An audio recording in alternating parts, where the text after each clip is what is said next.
Hello, everyone, and welcome to this week's edition of the Bub Report. I am your humble host, Dr. Kellen Bub. Now, as you're joining us, please do us a favor by sharing today's program so that others can participate in today's very important conversation around water safety, sustainability, and security. And of course, if you're watching us on YouTube, please like and subscribe to today's program as well.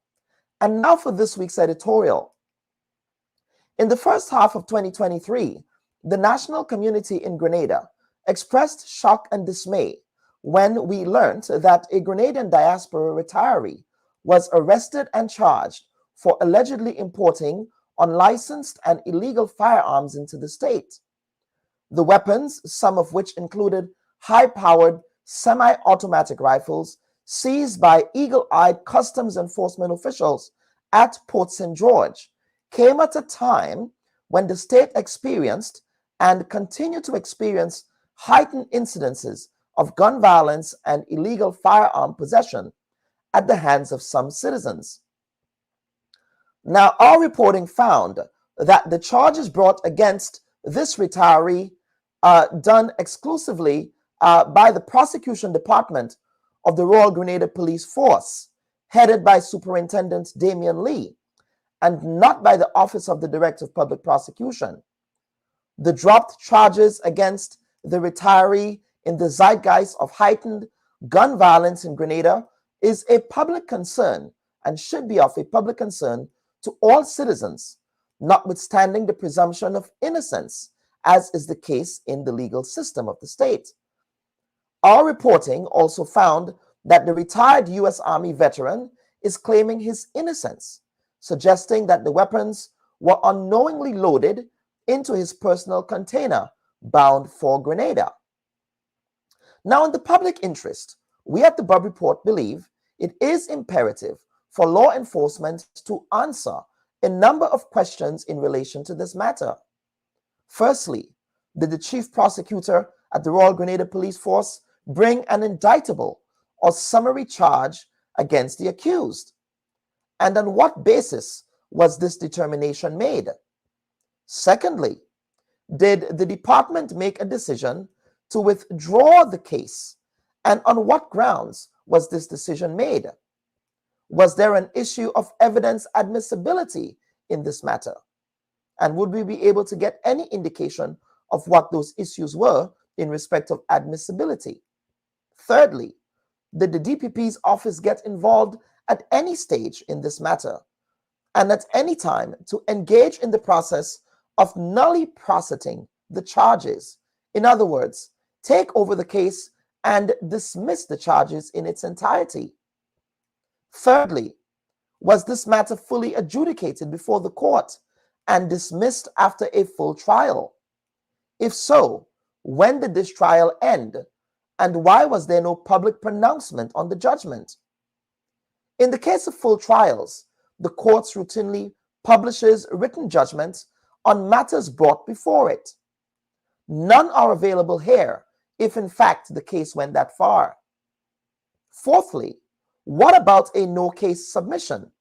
Was one submitted? And what about the evidence against the accused that necessitated the need for a no-case submission in the first place? Now, since the Grenadian diaspora retiree accepted no responsibility in illegally smuggling high-powered rifles into the jurisdiction, is the Royal Grenada Police Force cooperating with its international partners to determine who shipped these weapons? And did these weapons undergo any ballistics testing to determine their origins? Or if they were, in fact, the subject of criminal activity in other jurisdictions in the past? Now, last week, the RGPF rightly touted its successes in illegal firearm apprehension in the state, as they are right to do. And one would hope that they are just as transparent and forthright in a matter involving the illegal importation of dangerous arms and ammunition from North America. At a time when the executive and legislative branches of government are posturing a zero-tolerance approach to firearm possession, it really does not inspire confidence when citizens are left to wonder whether there are different strokes for different folks in the matter of illegal gun enforcement, and whether the justice system indeed is equal for all citizens, irrespective of their place and station in life. Now, this is the Bub Report. We will be right back for the first segment of this week's program. Please stand by.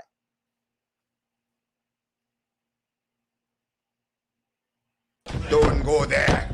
You are a technocrat. I mean, you can speak to whether or not it was appropriate or inappropriate for that to occur. Would you have done that as a permanent secretary? Politicians get the information from wherever source that they can. That's going to be the extent of your answer. Yeah. Don't go there. There's a lot of noise around the data protection bill that, in my respectful view, is not warranted. I was one of those making noise, and it's simply because I was concerned about that specific section 33. Don't go there. Are you going to be offering yourself up as political leader of the party?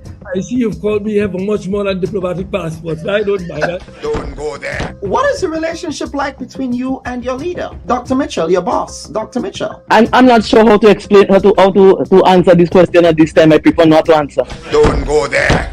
They said that you approached the bank for the loan before the election and that it only materialized after the election. There are also conflicting reports around the quantity of monies that were received. What is the reality here? People try to extort the truth and to make all kinds of things about it. I just stay quiet. So if you notice, I was really and truly quiet about the whole matter. Well, except with not with the New Today newspaper. The New Today newspaper reported on this, so I'm not sure you were quiet on this. Go ahead, Honorable. Go ahead. Well, I'm just trying to answer your question, right? Don't go there. I think we just spoke at length about the regularization framework. So yes, we did. But let us talk, Prime Minister. Let us talk about the workers who are dismissed. The Bub Report. We go there.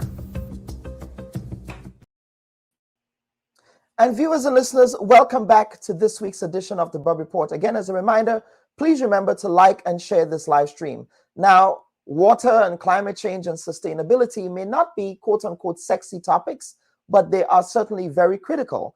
And we saw how critical and important that was, given the fact that we're just coming out of an unprecedented drought. Now, Grenada and other Caribbean islands are coming out of one of the most extreme droughts ever recorded. The World Meteorological Organization attributed heightened temperatures and sparse rainfall to a double whammy of El Nino and long-term climate change. NAWASA's struggle to supply clean and reliable water supply to the citizens of the national community is only part of the story of the great drought of 2024. This week, we will make sense of the water security and challenges against the backdrop of a number of other environmental and public health variables that may impact NAWASA's ability to maintain a steady and reliable supply of water during extreme droughts as the one we just experienced.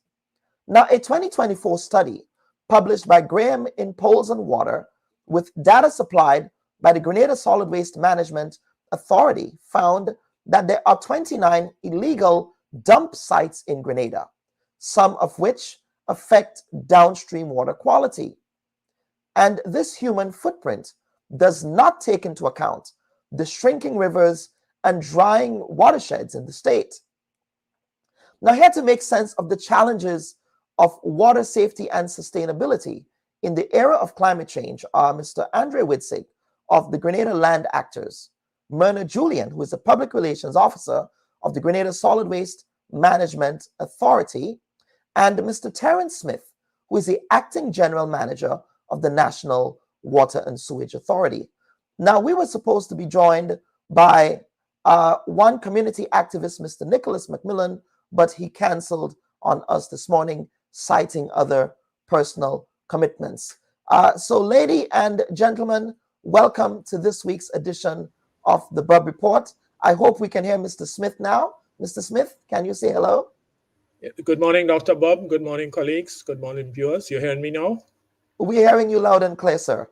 Excellent. I'm glad those issues were resolved. We do apologize for that. Panel, welcome to the program. Of course, viewers and listeners, please remember to like and share this live stream. This is a very important topic, as I said.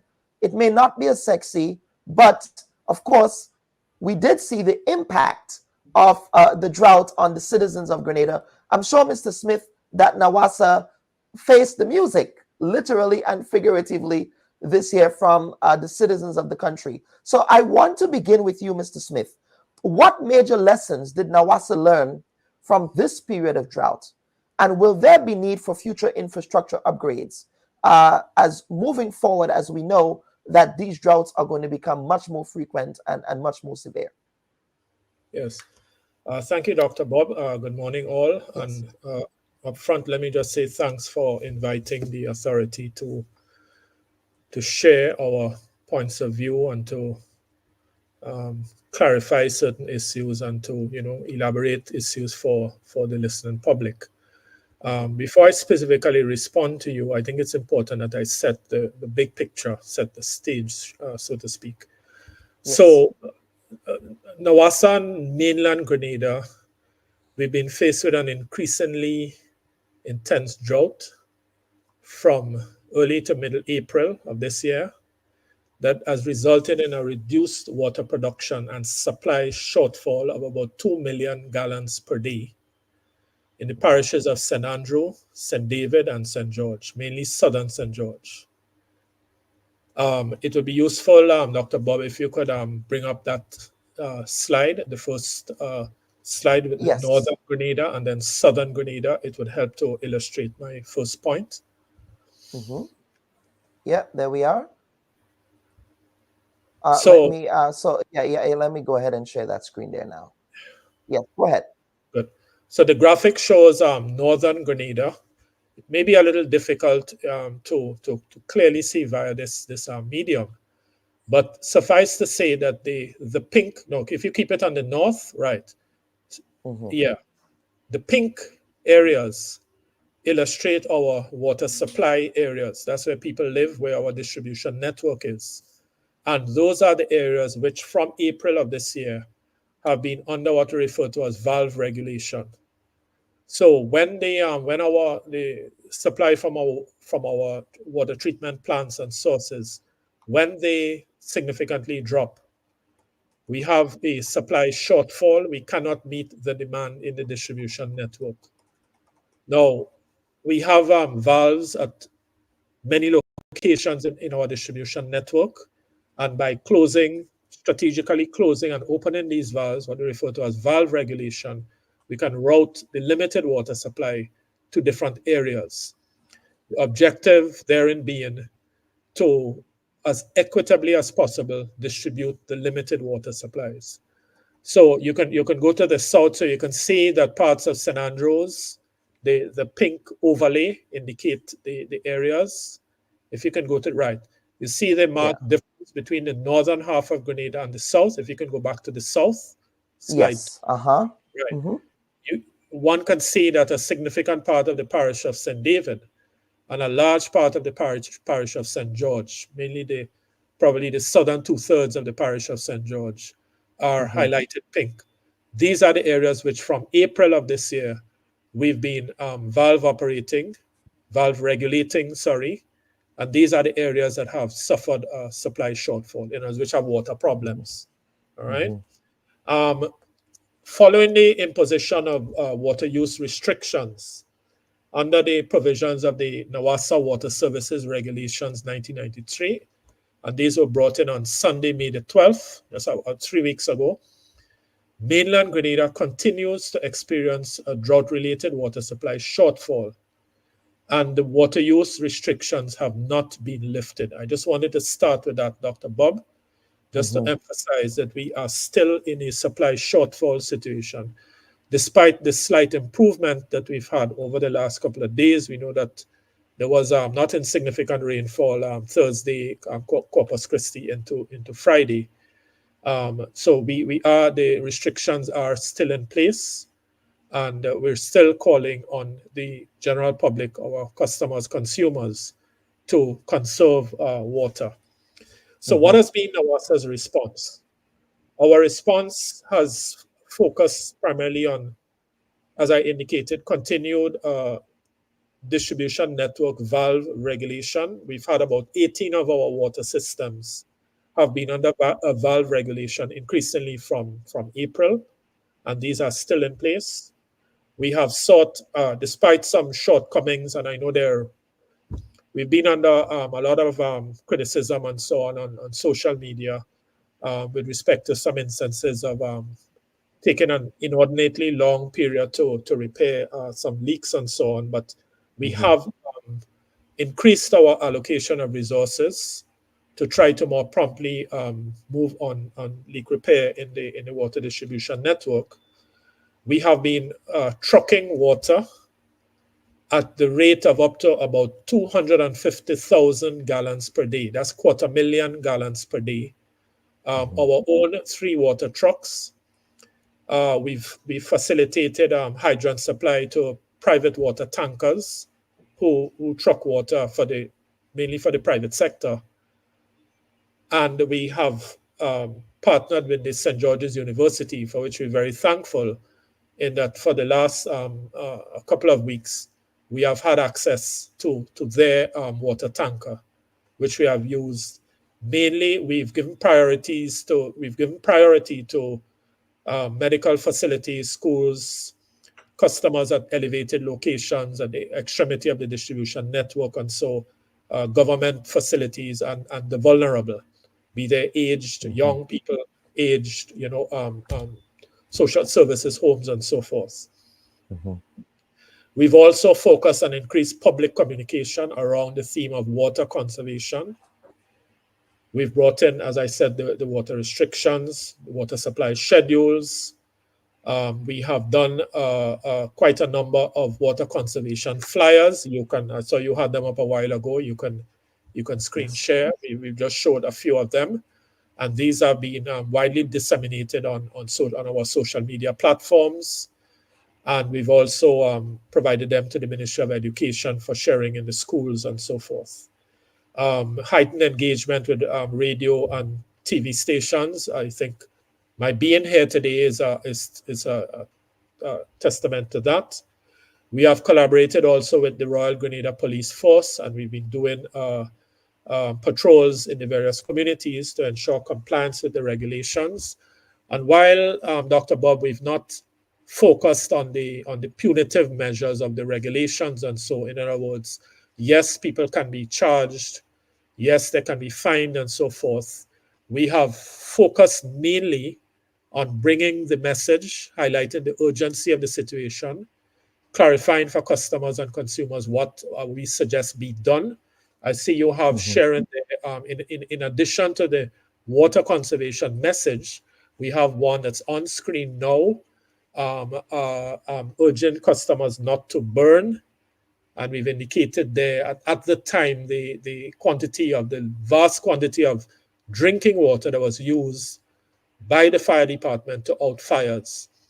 We're also urging customers to have storage. Traditionally, NAWASA has said 3 days storage. My own view is that should actually be 6 days or a week's storage. So we've been urging storage. I'll speak in a while to another initiative we have promoting storage. So these are some of the responses that we've taken. We've also been networking and seeking to collaborate with our peers in the region. I think it's fairly well known that St. Lucia and St. Vincent are in a similar situation to us. They both have water restrictions, and St. Lucia has declared a water emergency, which they can do under their water legislation. We can't do that exactly under ours. We can only impose the restrictions which we have. But I was in touch with the executive director of CAWASA, the regional umbrella body of the water utilities in the OECS, up to yesterday afternoon. And he confirmed for me that the restrictions are still in place, both in St. Lucia and in St. Vincent. And like us, they are monitoring the situation and letting customers know, while there's been a slight increase from the bit of rainfall we've gotten over the last couple of days, we are still in a supply shortfall situation.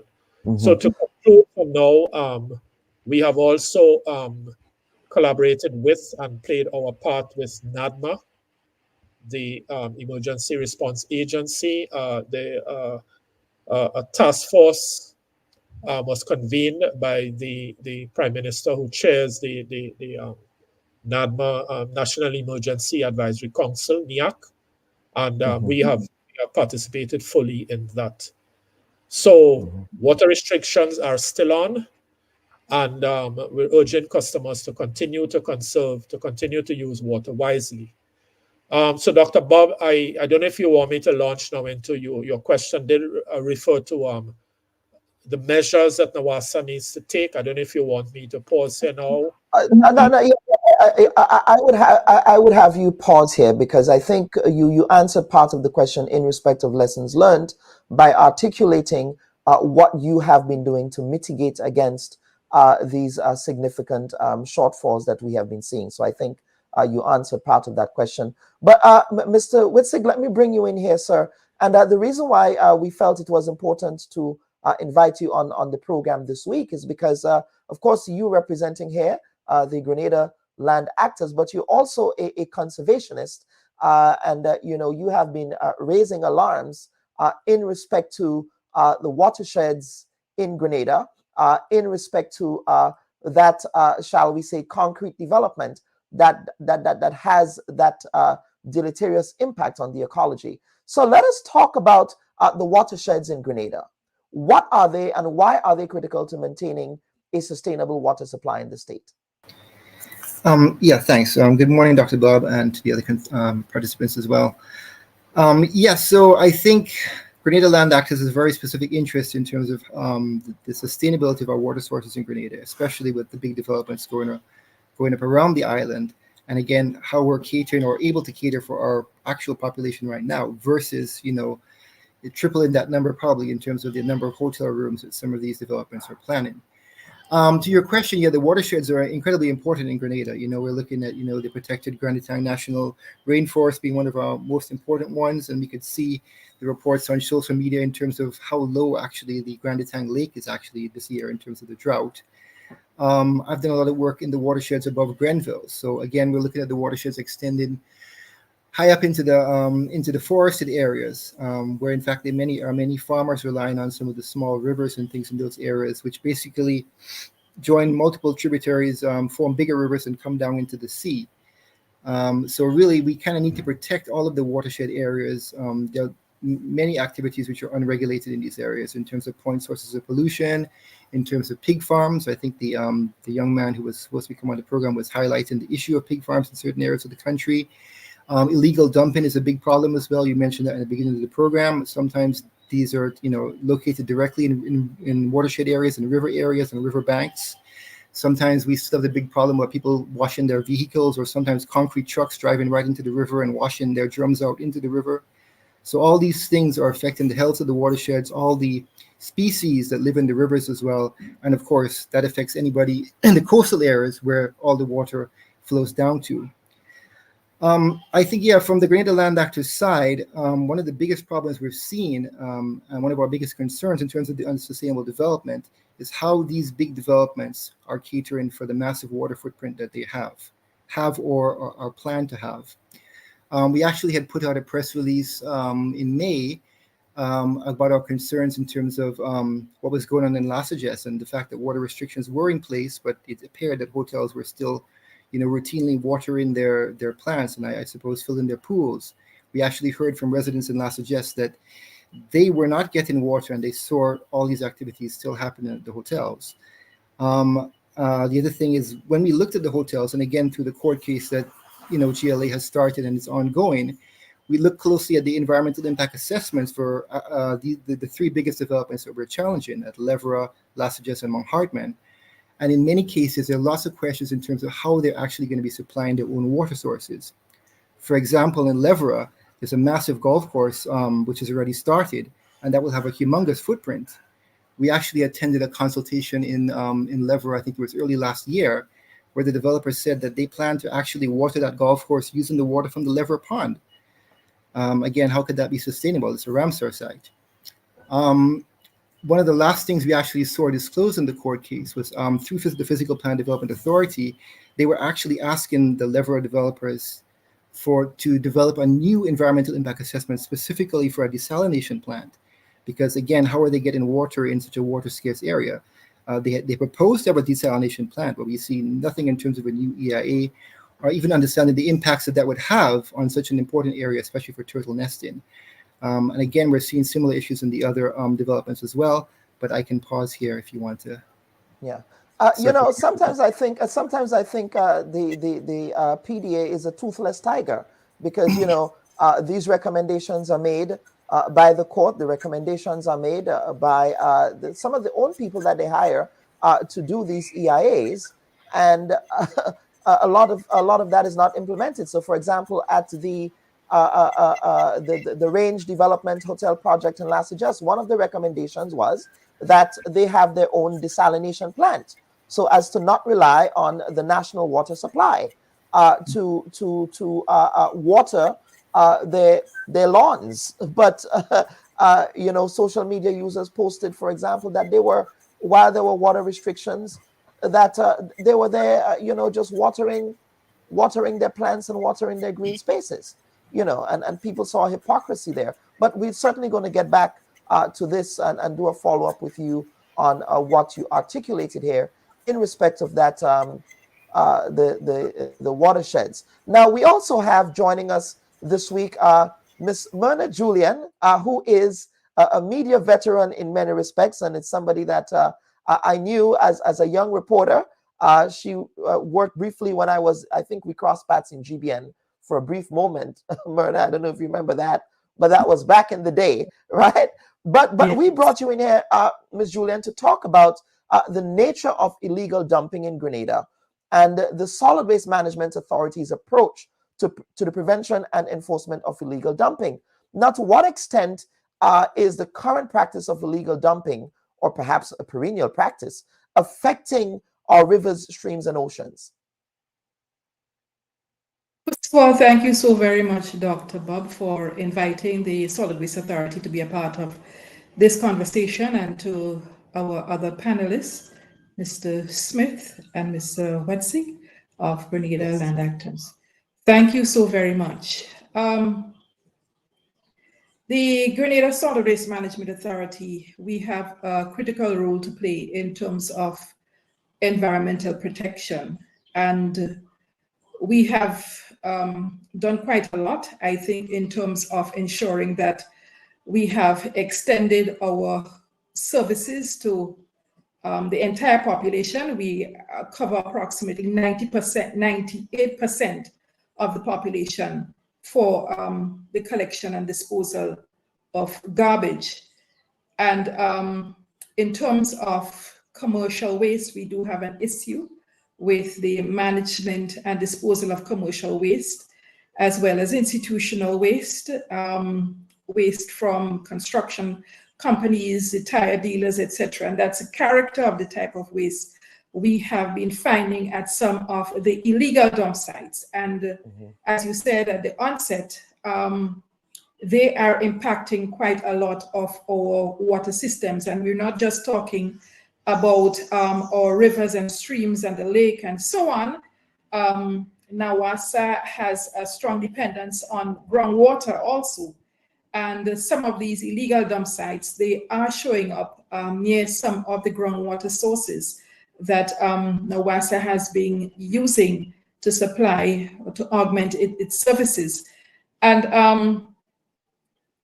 the government has been supporting us, I must say, in terms of financially, in terms of extending our services for the protection of water systems. In that last year, there was the introduction of a new environmental tax through the NAWASA utility bill. Previously, we were through the electricity bill, through customs, cruise arrivals and stopover visitors, and some goods. And our environmental levy has been, as it was, for approximately 27 years. There's been no changes. And so there was a change with the introduction. And so we feel even more obligated to protect NAWASA's water systems as they are now one of our collection agencies for the environmental levy. Now, the extent to which illegal dumping has been happening is of grave concern to the Solid Waste Authority. And again, government last year, we have been begging and begging for that ability to implement the bits of legislation that have been sitting there for quite some time. And so last year, the authority was given the go-ahead to establish within our organizational structure enforcement or compliance unit. And that has to do with the implementation of a few bits of legislation as they relate to proper waste management. And so we went ahead with the establishment of that unit with the intention of addressing the whole issue of the improper management of waste.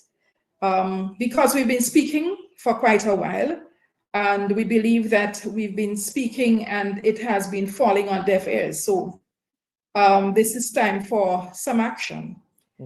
And so we have been able to employ a head of that department who is a former senior police officer. We went in that direction because we saw the need for someone with the knowledge of enforcement. And we went further recently, and as recent as the past 6 weeks, to start the employment of enforcement officers within that unit. And so the unit is now not fully staffed yet.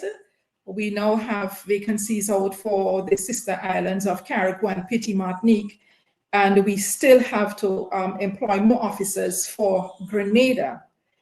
And I must say that from the word go, our officers have been out and working, and the results have been forthcoming. And this, we believe, would make some strides in terms of addressing the whole issue of the improper management of waste and these illegal operations. I think that one of our greatest concerns is that, yes, we know what the problems associated with illegal dumping, but for us, the issue is where would the next illegal dump site show up? And I think that those who have been engaged in these operations, they have been very creative in terms of the hours they operate. They operate, outside of our regular, daytime operating hours. Outside of waking hours. Yes. And they operate where, you least expect. And so our operations would not be the daylight operations or waking hours. And this has so far been proving to give us some good results, I must say, in terms of identifying some of the culprits. Sadly, some of the culprits who operate on behalf of the actual waste generators are not doing well in terms of the means of disposal. For example, you cannot understand why, someone in the vicinity of, let's say, the mid-St. George area, you're almost close to Perseverance, you would bypass the Monkuma, the Monkuma Road, go all the way to Grenada and go all the way to Broad Grove and go into Clogier, which is twice the distance to Perseverance. So, they would go at lengths to create these illegal dump sites. Recently, sadly, one of our reputable financial institutions was affected, by an illegal operator, was given the waste to handle for them and took it to another a site which is very remote, very difficult to access, but they got there, but we got there too. But we're picking up on the evidence. I think that the staff now within the department, they have the know-how in terms of experience in the years of policing also. and the forensics. And this has been going very well in terms of identifying the culprits and getting to the root of the problem. Even yesterday. If I may, Ms. Julian, if I may, what would be the motivation to take your industrial waste or your commercial waste to an illegal dump site when we do have perseverance, as you said, people are and some of those are companies, some of those are corporations in Grenada who are doing this. They would go to an unsanctioned place to do this? Why? What's the motivation there? Well, I'm not in that position to say, because I'm not involved in the illegal dumping. I mean, we find it difficult to understand either, because you are going twice the distance. The landfill is open. You can ask, you can call to make an appointment to come in if it is an operation that you plan to do on a holiday or outside our regular operating hours. We are there to serve the whole of Grenada.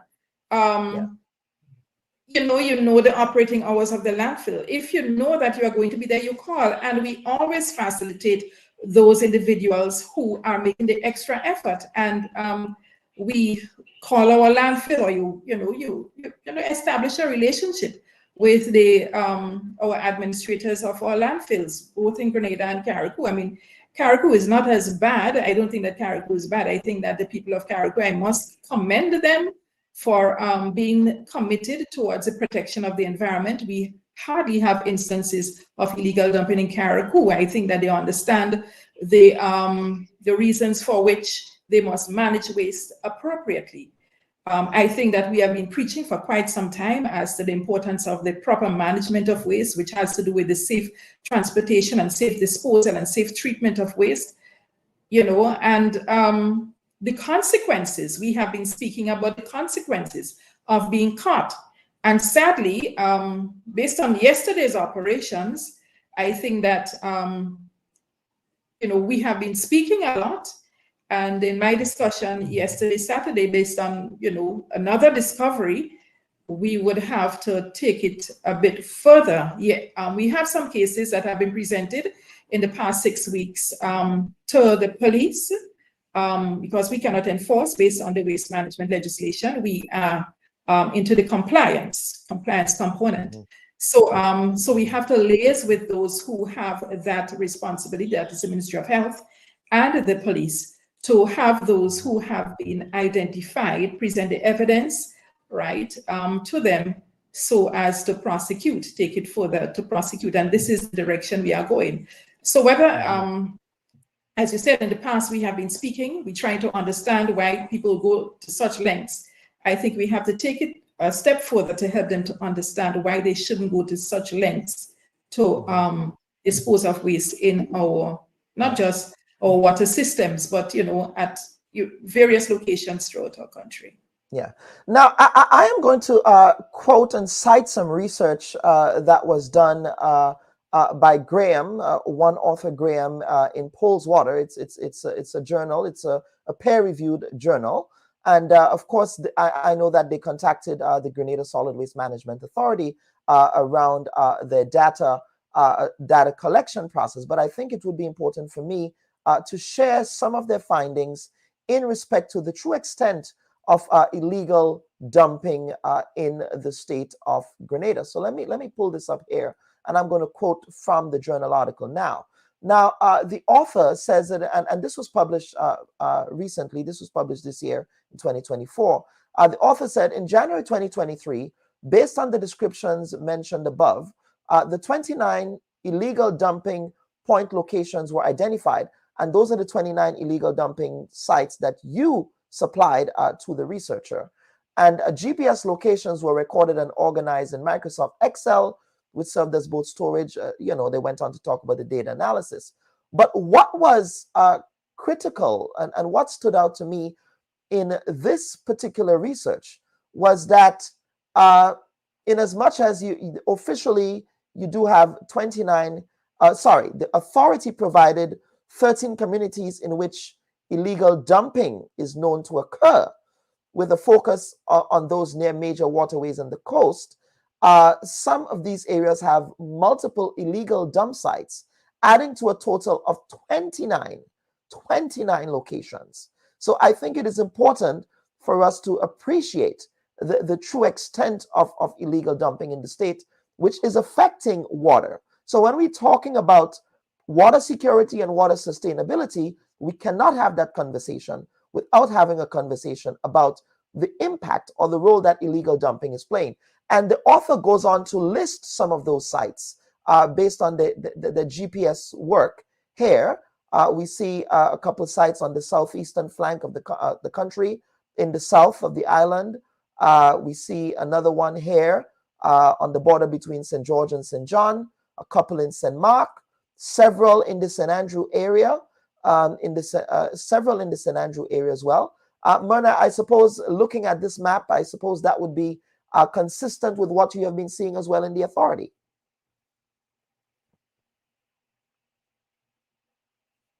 I think we lost you there for a second. Yes. Go ahead. Yes, go ahead. Okay, so if you look at your map, for example, in the St. David's area, 1, 2, 4, 9. Yes. Right. Right. So that area is badly affected by illegal dumping. Quite a lot of construction and demolition waste from the commercial sector. In the south of the island, 10 and 14, also waste of, a similar nature. Plus, sadly, we have things like oil, waste oil, deposited in those areas, 10 and 14. Towards the central part of Grenada, the Closure area, Belvedere area, we do have a lot of construction waste. We have tires and you name it in these locations. But I can tell you that they are popping up at various locations. And these are those sites identified, the 29. These are the major sites, right? There are other small locations throughout, especially on the eastern side of the island. And this, we believe, could have been because of the, can be because of the distance to our landfill for disposal.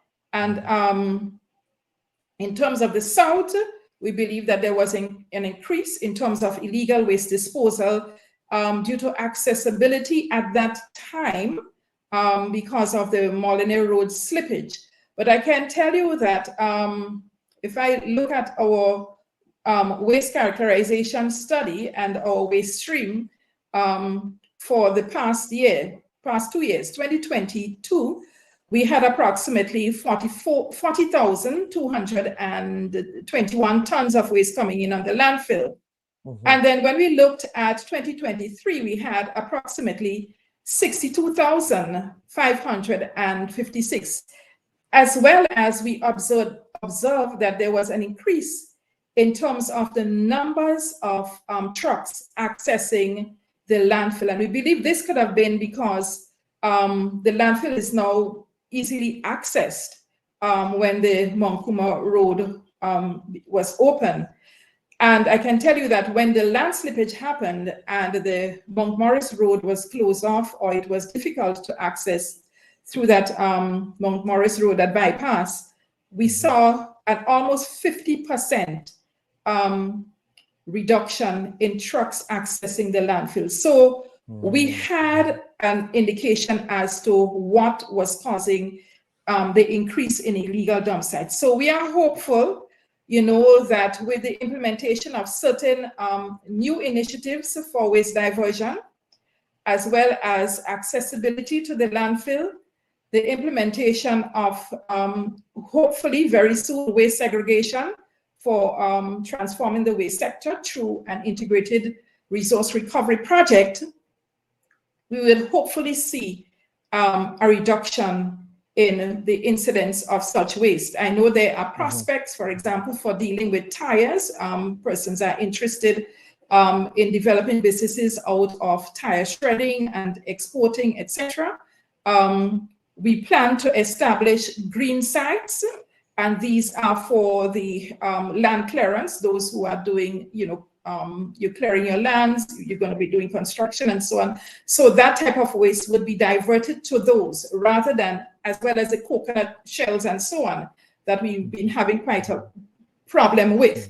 Now, for example, you go to, people may think, okay, it's coconut shells, it's organic, you can just drop it like that into the environment. But sometimes when you look at where it's being thrown, right, you can contribute to the public health issues. Their whole shell still, they would contain the water and cause the breeding of mosquitoes. We are being told to prepare for issues of dengue in our region shortly, put measures in place. Now, apart from that, we do have the issue of where they are dumped. It can result in eutrophication. For example, you throw it into the rivers, and where they settle, the stagnant water, and if it gets washed down into our rivers and so on, it's going to affect the water quality, and NAWASA's ability to, not ability, but the extent to which they would have to implement measures to treat water that is so badly affected by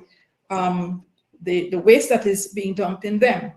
So we are hoping that by the implementation of these measures, and of course, stepping up our vigilance in terms of remote monitoring, that we would be able to set some examples. We don't want to do that, but we would have to get the message across so as to serve as a deterrent to such illegal operations.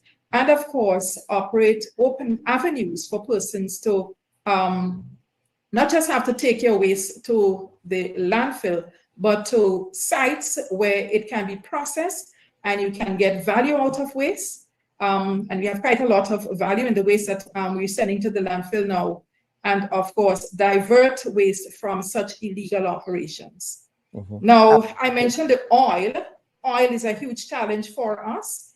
And we are working along currently with the representative from NAWASA, the fire service, etc., to address some deposits in the south of the island that we believe can have some really negative implications on the borehole systems if they're not urgently addressed. So we're moving ahead quickly with this. We had some site visits and we are hoping that we would come to some conclusions. We had the Environmental Protection Officer visit with us also from the Ministry of Climate Resilience, Renewable Energy and the Environment, and of course from the major players, Ministry of Health, etc., so that we come up with one common solution to that problem.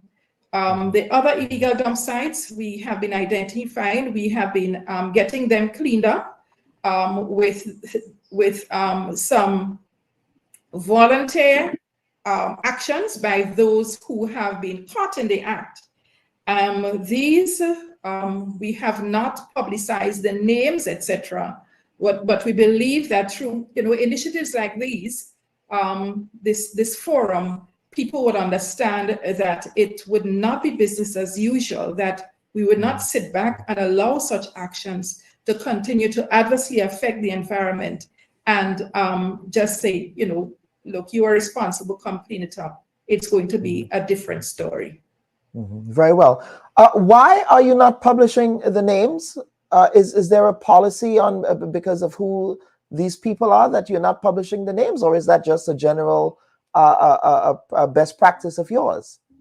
I think my last words were, it's going to be a different story.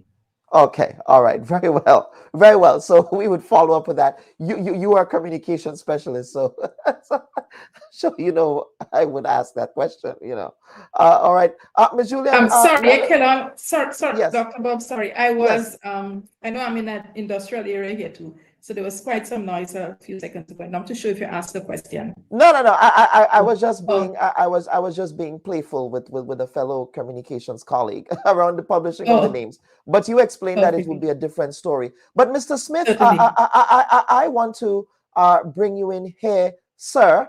And again, what we are seeing here, and the reason why we brought Mr. Witzig and Ms. Julian here is to tell the story of the challenges that you have in NAWASA in respect of ensuring that you are able to provide a clean, safe, and reliable supply of water to the state. I just want you to react to all of the information you've been hearing here. And how does NAWASA take that on board as part of its strategy and moving forward, knowing that we have the types of droughts that we have?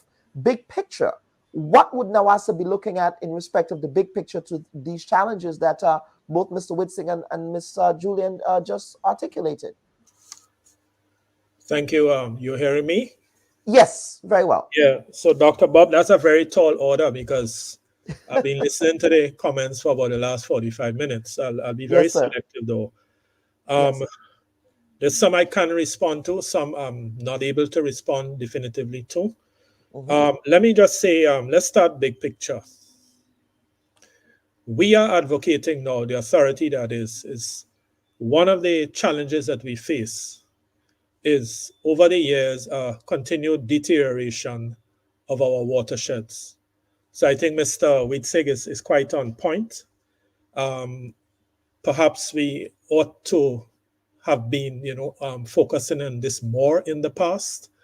My view is that, well, we are here now, and we are seeking to heighten our awareness of this problem and to define our response to how we address the issue of a decline in the quality of our watersheds and catchments. Now, let me just say briefly, there've been some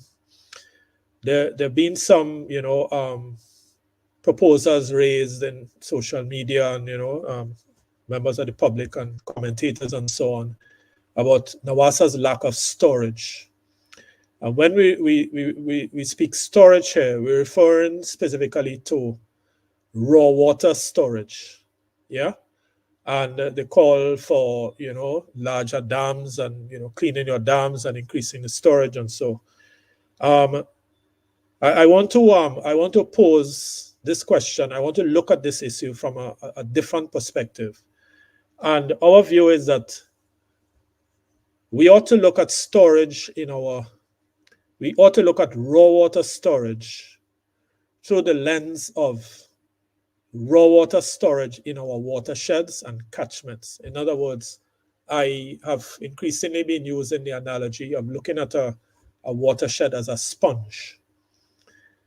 Let us improve the quality of this sponge so that it can retain more water during the rainy season when we have an excess of rainfall, and thus be able to emit that water, referred to technically as base flow, into our rivers and streams when the rains stop falling or when we have prolonged dry periods. And that is the essence of improved watershed management. NAWASA needs to be investing increasing sums in improving watershed management.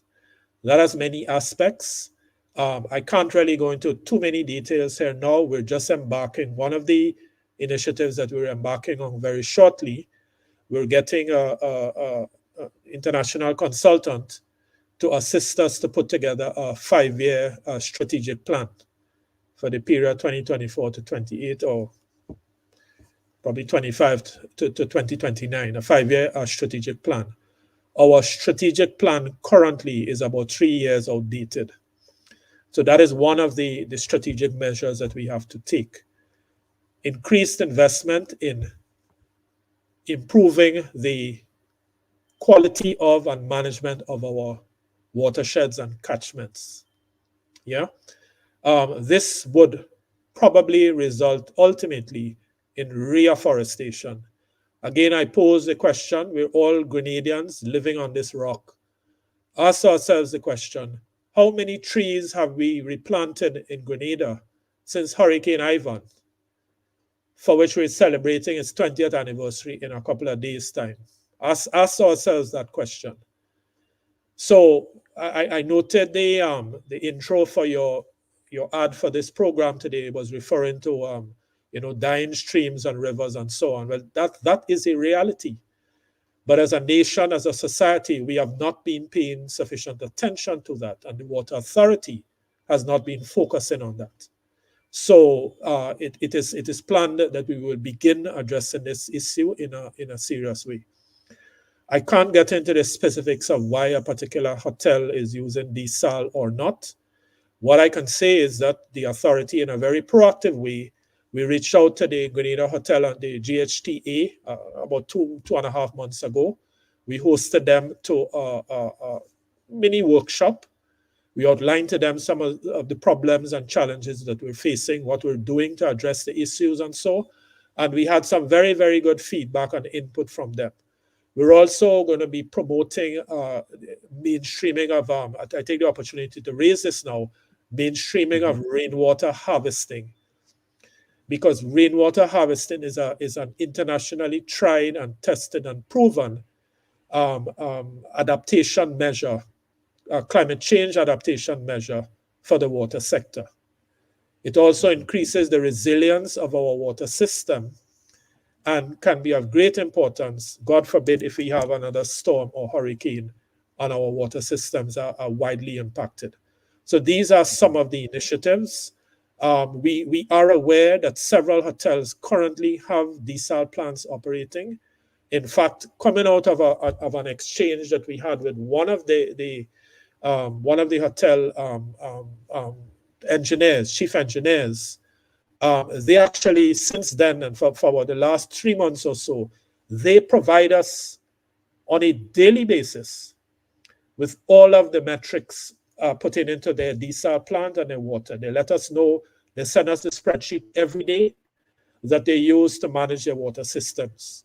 So we can track how much water they receive in the NAWASA mains, how much water they truck, how much water their desal plant uses. We have made an appeal to the other hotels to do similar, and we've not gotten that much traction as yet, but we will continue to work on that. We will have to meet with hotels that recently started and may or may not have desal plant capability. And I am pretty sure that when all these hotels were being built, they must have come to the authority. I want to think they would have come to the authority and have found out, well, what is your capability to supply water via the mains?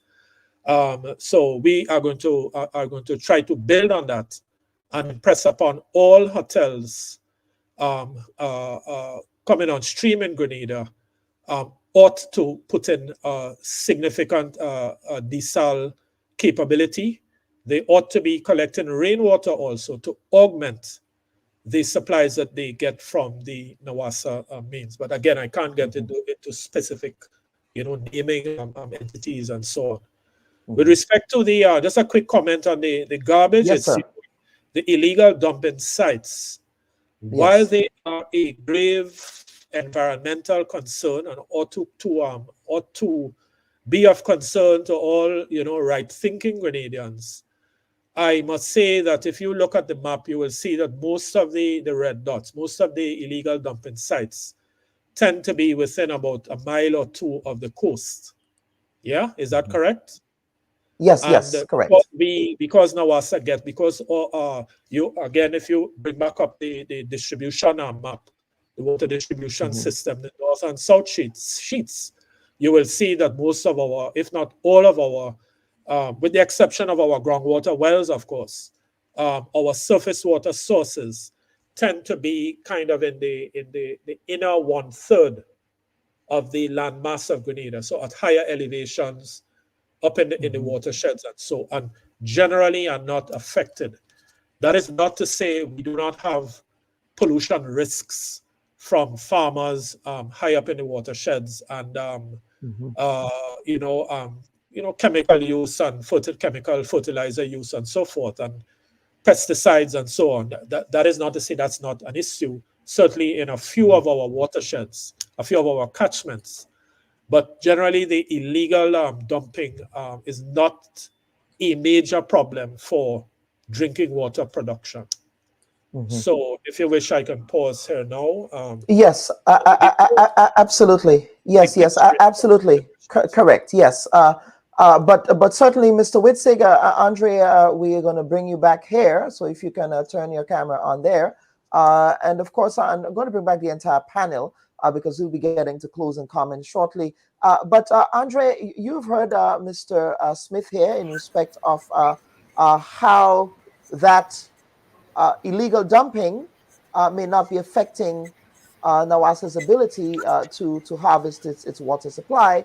But certainly, I'm sure that it would be an issue in respect for the farmers downstream and for river users, for people who want to be hunting, fishing for their crayfish and things like that. So can you talk about how that I suppose the trifecta of the illegal dumping, in addition to what happens with the pig farms, and in addition to not only pig farms, but I'm sure the affluent from fertilizer that gets into the water, into the water supply, as well as the crisis of the watersheds. Can you talk about those three elements and your concerns there? Sure.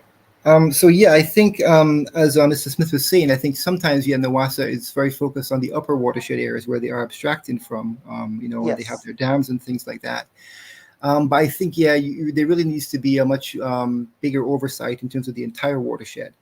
And I know that NAWASA is looking at legislation and things like that. Well, not NAWASA, in terms of legislation for the whole water resources management of the country.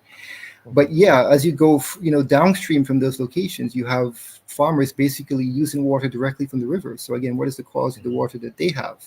You have lots of point sources of pollution. You have things like pig farms scattered all over the country, in many cases on the riverbanks. I've seen this in the Bushaju area, and we recently became aware of one in the La Mode area. Yes. And we actually, the gentleman who was supposed to be on your show, we actually went out and spoke to him and visited that community. And speaking to the people there, they don't want to reuse the river. They don't trust the river, and this is a basin where a community used to use to actually bathe, where children would go and play. And they are not, confident in the quality of their water based on what's happening around it in terms of pig farms, in terms of agriculture and things like that. So this is a major problem in terms of safety, of public health, from everything from fishing to recreation, like you said.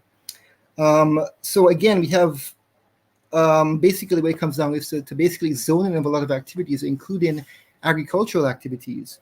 In fact, I recently read a draft report by a water expert in the region, Adrian Cashman, which listed a lot of information on the water resources in Grenada. And one thing which was kind of shocking to me was to hear that Lake Antoine, the river, the water quality in that river is no longer suitable, I guess, for drinking, because I'm assuming because of all the inputs from the agriculture, the intensive agriculture around that area. So I was very, shocked to read that report and read that, because again, I was under the impression that, NAWASA is sort of responsible for all surface water management of the country. So, when it comes to rivers and lakes and things like that, there should be some oversight in terms of what's happening around them. And then lastly, there was mention of groundwater as well. I think that's become, even more important to think about, especially in terms of drought and other sources we may have to rely on. And again, we have historical wells in the Mount Hartman area. But how does that play in terms of massive billion-dollar developments happening in that direct area? How are they going to impact on those wells when we have things like climate change and saltwater infiltration threatening these coastal wells already? And in fact, that particular well in multiple resources and reports is listed as being important for the Grenada dove. So even the survival of one of our most endangered species relies on freshwater sources like this being maintained and being kept healthy and clear. And then farmers in that area also would use that water as well. So kind of, just touching on what everybody said.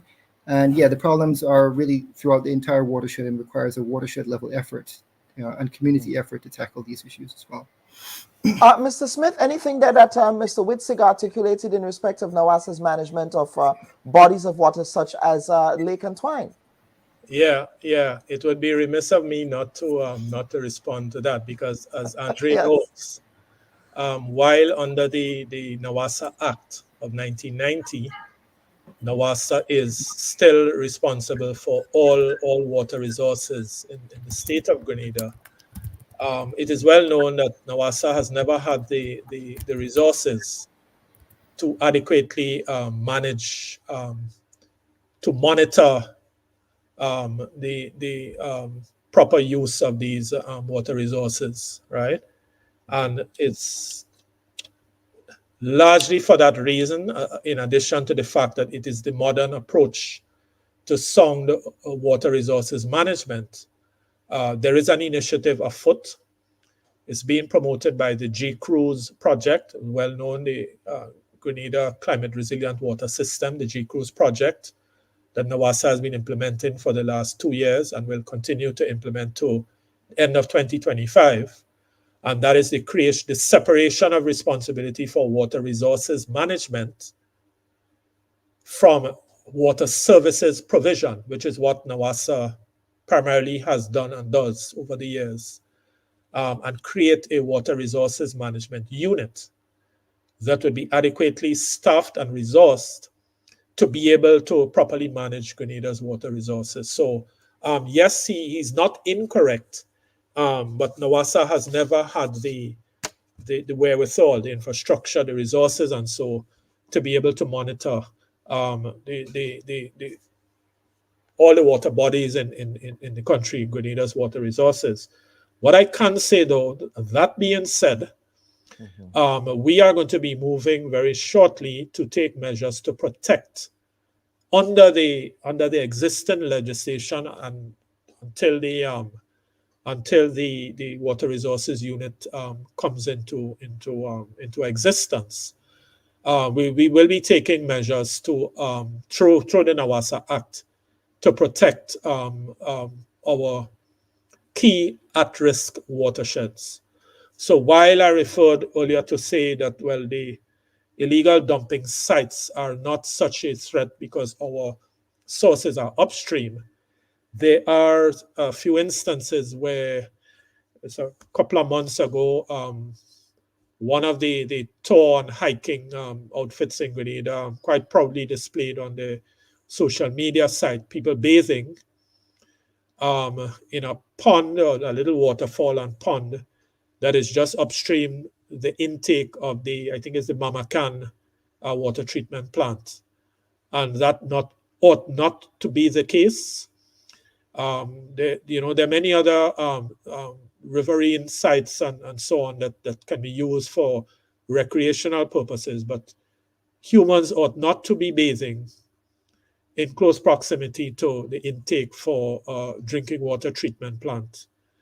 For obvious reasons, there may be pathogens and so on introduced into the water that our slow sand filtration, sedimentation, slow sand filtration, and chlorination treatment barriers will not be able to remove, and we may be setting up ourselves for problems in our drinking water quality. So this is an initiative we'll be moving on hopefully very shortly. I'll pause here now. Absolutely. Thank you for that response. It is good to know your remit, but it's also good to know what those limitations are as well. I think it's important.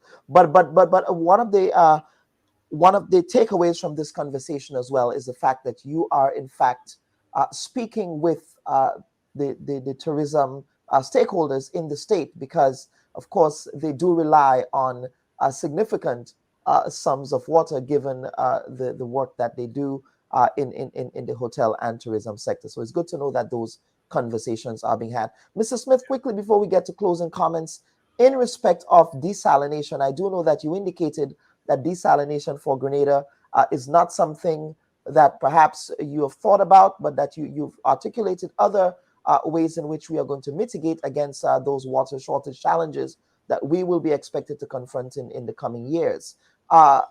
Desalination, can you articulate why that might not be on the cards for the authority? Okay, so it's not an easy, straightforward response. I try to be brief. Yes. Desalination is what has saved our sister islands and the parish of Carriacou and Petit Martinique.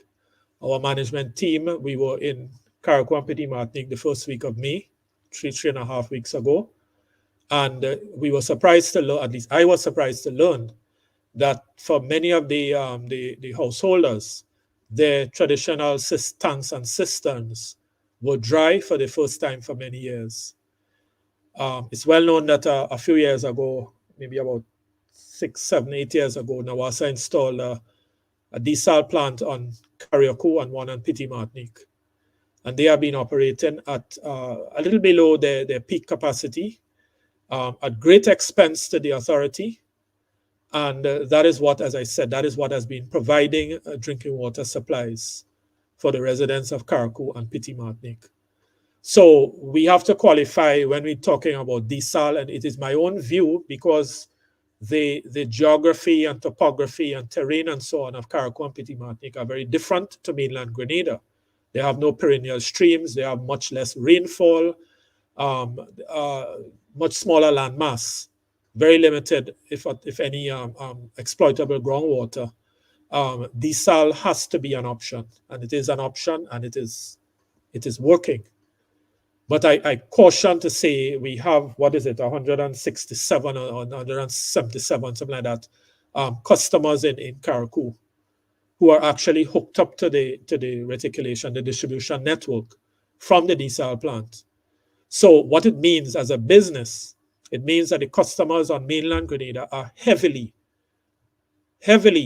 subsidizing the customers in Carriacou and similarly Petit Martinique. So it's important to know when we're talking desal, bring in desal and so on. My question is, are we prepared to have a doubling or tripling or quadrupling, as the case may be, of our water rates to ensure that there's the funds there so that these desal plants can be properly operated and maintained? Desal technology, I repeat, is among the most costly and complex and sophisticated of water treatment technologies available. It is widely used in the Northern Caribbean. They tend to have a higher standard of living than we do, but it is nonetheless extremely expensive. What I have been advocating among my colleagues and our board of directors and policymakers whenever I get the opportunity is let us exhaust the initiatives that we've been taking under the $42 million J-Cruise project, and that we have just started taking under the $20 million UK SIF project, right? And that includes mains replacement, transmission and distribution mains replacement, installation of significantly more treated water storage, distribution tanks at strategic locations throughout our distribution system, both in Grenada as well as Carriacou. Embarking as we are for the first time in a scientific way on improved and enhanced non-revenue water management. We recently did an exercise as a group using the training we just got under the J-Cruise project, and we computed that on mainland Grenada, the non-revenue water is of the order of 26%, or just about 2 million gallons per day. Our average daily supply for last year, 2023, was 7.8 million gallons per day. And our non-revenue water for which we spend a lot of money to collect, treat, distribute, we don't get any revenue, is of the order of 2 million gallons per day. So 2 to 8, hence the 26%. And of that non-revenue water of the order of 2 million gallons per day, around 1.5, I believe it is around 1.5 million is what you refer to as physical losses in the distribution system.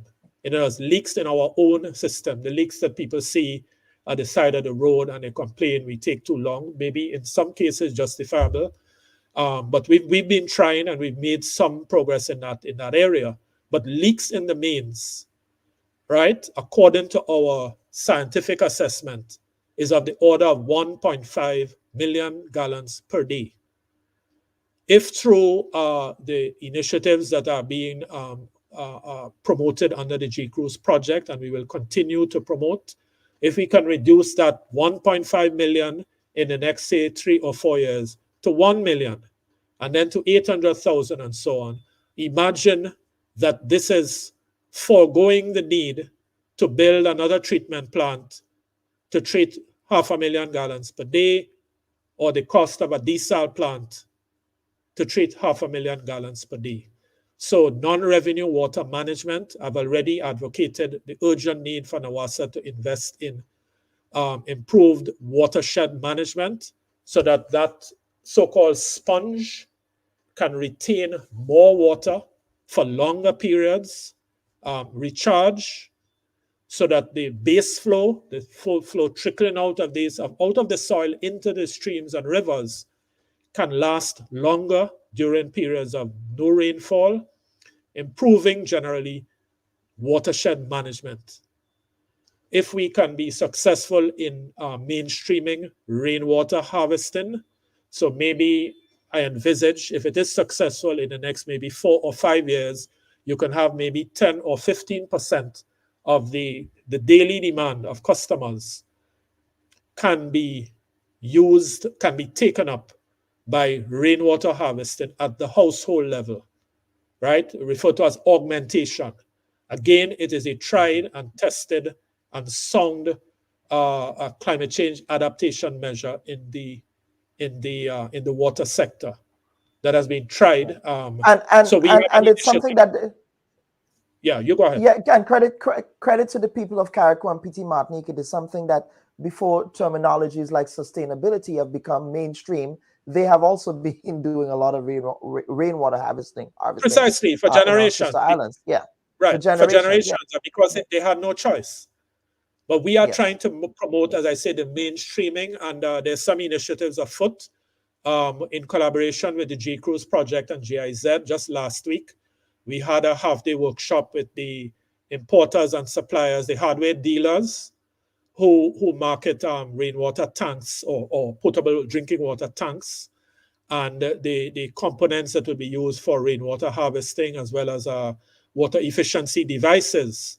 We had a very good session with them in which we were promoting and encouraging them to embark on a program to significantly increase the importation and sale of all of these rainwater harvesting / water storage / water efficiency devices in the current period, and to increase their marketing and so forth, so that they can be, so we can leverage, Kellon, in other words, we can leverage the recent and still current crisis, yeah, at the household level. Because as I've said repeatedly, this issue, we relate as a people, we talk about it on social media as a NAWASA problem. And I've been saying, you don't bathe. And it is not a NAWASA problem. You don't bathe exactly. in NAWASA. You don't bathe with NAWASA. You don't drink NAWASA. NAWASA is merely a government-owned statutory body. Correct. Right? With some very hardworking people under very trying circumstances, with at times limited resources to try and bring you, the customer, drinking water. We've had issues with water quality, with the colored water, and which is largely, if I can speak very quickly to that, Kellon, is that we perhaps haven't been sufficiently vocal in terms of we don't have the capability to respond to all of these claims on social media. We don't have the system set up to be able to log all of these calls and to be able to do proper analysis and so on, and to be able to properly respond to them. But the turbid water is a technical term. The brown water, the dirty water, the muddy water, the coffee-colored water, and so on, is largely as a result, because you're seeing this in treatment plants, that in the rainy season, under normal conditions where the lines are flowing filled, we do not normally have these problems. And it is largely as a result of the fact that the lines are intermittently flowing full, or they're intermittently empty. And you have different chemical and biological processes taking place on the walls of the line, of the water lines, the inner walls of the water lines, water pipes, in other words, right? That when you bring back the water properly, you ought to flush the system. But we're in a catch-22 situation in which we don't have the water to adequately flush sufficiently, because when you're flushing, it adds to your non-revenue water. Flushing is, you're basically wasting water deliberately, flushing out the lines. We've not been able to do that adequately because of the limited supplies, and we try to put it in. So we've not gotten that quite right. And it is a valid concern in several areas, particularly in the South St. George. But it's an issue that we're grappling with, and we would, endeavor to do better the next time around. So I would pause there now, Kellen. In a nutshell, we're urging householders, we're urging customers, consumers in Grenada, mainly mainland Grenada. So when the opportunity arises, we have found one of the lessons learned, Kellen, from this dry season is that too many customers do not have storage, either none at all, or maybe a day or two, 1 or 2 days storage. And as I said, it is we're going to be promoting getting to 6 days or a week's storage. Currently, NAWASA's official position is 3 days storage. But we'll get to that in due course. Storage, so that it can tide you over in the few days in which invariably in the dry season, NAWASA may not be able to keep constant 24/7 supply. It is also, I repeat, a very useful mitigation measure against the shocks that could be caused by a tropical storm or hurricane that may knock out various water supply plants and so forth. So we're urging customers to do something when you get the opportunity to help yourself, to put in storage. We're promoting mainstreaming of rainwater harvesting at the household level. There's an initiative afoot. I can't go into details because it's just in the process of raising it with my board of directors, who would be raising it with our line minister and so on. And that is to promote fiscal incentives, of which there's a whole suite that can be looked at. As the government facilitating the average customer being able to afford these devices. So we should be hearing, hopefully, more of this initiative in the very near future. I would pause there now. Absolutely. Sorry. And in conclusion, Kellen, I just take the opportunity to repeat the water conservation message, particularly when brushing your teeth and so on. Or even taking a shower. Taking a shower, turn the shower off, turn the tap off and brush your teeth. Use a bowl when washing wares. Don't leave the tap running. Certainly do not use a hose to water your garden or wash your car or wash down. Sweep instead of washing down the yard with a hose. And I'm talking about too, when we get rain and when we get back into the rainy season conditions, we are going to be promoting, as we have always, but we'll be more persistent now in promoting wise use of water, water conservation, even during the rainy season. Yeah. So we are going to be doing an introspective on our performance in the recent, assuming that we get rain. We're not out of the woods as yet, as we say, but we're going to be doing some introspective sessions on how did we perform. We're going to be reviewing and seeking to update and upgrade our dry season operational plan, which incidentally, we revised and updated for the first time in several years, just in March of this year, right? In time for putting it to use in the drought that came a few weeks thereafter. There are several lessons learned. One of the lessons in conclusion we learned, Kellen, is we do not have let's call it a depot, for want of a better word. We don't have the infrastructure on the port, on Port St. George, for receiving bulk water. And we actually, as one of the response mechanisms, one of the response measures that we were and still are looking at is if the need came for important bulk water from Dominica. So we already reached out to them. We know the availability. We know the logistics from their end. We know the price. It's $10 per 1,000 gallons. But the cost in importing water from Dominica is not so much the cost of the water from Dominica. It's the cost of the transportation, the tanker or barge or whatever. So we're seeking to make contact with one or another of those. We're collaborating with the Ports Authority to put the necessary infrastructure on the port to be able to receive large quantities of imported water in a short period of time. Again, not in time for this dry season, but for future ones. But moving forward, yeah. Or as a hurricane mitigation measure. Yeah, So absolutely. I will also now. Yeah, absolutely. And then we'll go to closing comments. Ms. Myrna Julian from the Grenada Solid Waste Management Authority. I believe this is a timely and critical and important intervention. But we're hoping to have the young man from Lamode or a representative of the community in Lamode who are being negatively impacted by a pig farm runoff into the river there. But Myrna, over to you for some closing comments. Thank you so very much, Dr. Bob. This has been very revealing in terms of the discussions here this morning. And from the Grenada Solid Waste Management Authority standpoint, we are committed, Mr. Smith, to protecting NAWASA's, our sponge, I must say, through not just the major illegal dump sites, which are located in the coastal areas, but those which are located inland that can adversely affect, your systems. And we spoke quite a lot about the illegal dump sites, but there are a number of waste management issues we know that can negatively impact the NAWASA systems. There are some garage operations, that are releasing, not managing waste from their facilities properly and so on. And these we have been working along with other stakeholder institutions to address the whole issue of derelicts and where the derelicts are positioned, and all of that is high up on the agenda of the authority.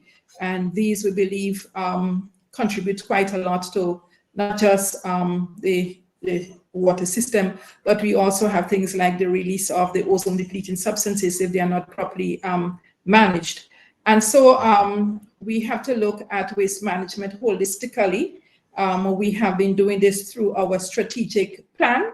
That is our national strategic plan, as well as the Grenada Solid Waste Management Authority strategic plan, so as to ensure that we present to our citizens and, of course, our visitors an environment that is conducive to living, to learning, to recreation, etc. And so the conversation this morning has opened up quite a lot of what we need to present to members of the public. We need to ensure that in enforcement, that we get the support of members of the public, and this, we believe, is very critical. So we would like our citizens throughout Grenada to be watchful for us. We cannot be everywhere. As I stated at the beginning, those who are negatively impacting the environment, they have been very creative in terms of how they do it, when they do it, where they do it, etc. And so your support is critical in terms of helping to identify and report to us as they happen, because in the presentation of evidence, it has to be in the witness. And in the past, our witnesses have not really been forthcoming in terms of the presentation of the evidence. And so we would like our officers to be on the scene to witness, so that a quick call to the authority or to any one of us that you may have details, contact details or information for, you can call us. And this would help in terms of alleviating or avoiding some of the instances that we have of illegal waste disposal throughout our country. We know, for example, in the areas that are more inland that Mr. Smith has been speaking about, that would be beyond the dams and water catchment area, are impacted, but not as major as the coastal areas. And these are very difficult to police. So we are going to be establishing the remote monitoring systems. We've had, during this week alone, reports of Maribo area, Dry River, and so on, that we need to set up remote monitoring. And we hope that this would do a lot in terms of helping to identify those culprits and have the issues appropriately addressed, brought before the court if needs be.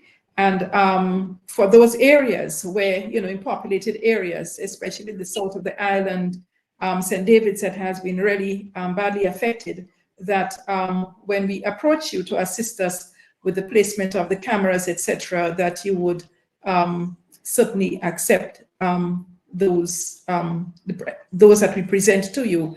There are a number of householders, I must say, that have really been collaborating with us, and we wish to commend them for coming forward with information and to facilitate the positioning of our remote monitoring system which would help us to go take our evidence as needed for presentation to our court system. So we want to thank them for coming forward. Thank you for coming forward with the evidence. And not only that, our motorists who have been vigilant in terms of identifying trucks that are carrying waste that appear to be of that nature outside of the operating hours of our landfill facility. We have to be vigilant for ourselves and, of course, for the rest of our country. So we're looking for that kind of a support, all in an effort to protect our health and our environment. And in this case, we're talking about the sponge that Mr.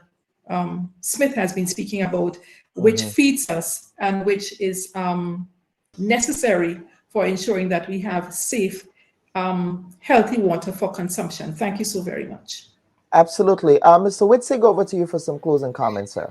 Sure. Just very quickly, one caveat is Grenada Land Actors is not necessarily advocating for desalination. It's more that looking at the plans for these developments, that's what they said they were going to do. And if they can't do it for whatever reason, then they're going to be relying on community resources for water. And maybe they have to go back to the drawing board. So that's something to immediately caveat. I think Grenada Land Actors has focused a lot on what can take place in terms of existing legislation, in terms of enforcement. So it was really comforting to hear that, for example, Grenada Solid Waste Management Authority is looking in that direction. For example, there is a litter abatement act.